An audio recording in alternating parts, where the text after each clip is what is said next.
When you get fault code C154, with the description communication with control unit weight sensing system has a malfunction, you need to program with DTS Monaco to handle it.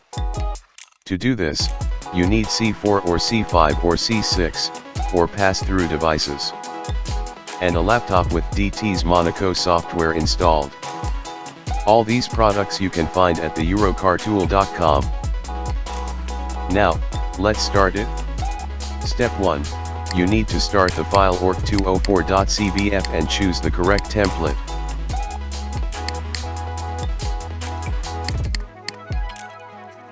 You should save a backup file of the control unit data before coding. In case the operation is wrong, you can fix it. If you have any questions, contact us via WhatsApp for assistance. Then follow the steps shown in the video tutorial.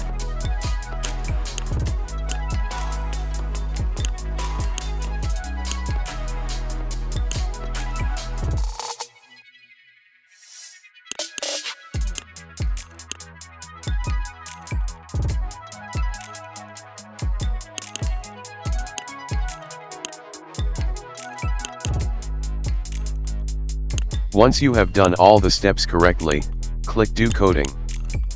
Finally, you need to hard reset the control unit to complete. Good luck. Don't forget to click like and subscribe to the channel to receive free technical tutorials in the following videos. Thank you and goodbye.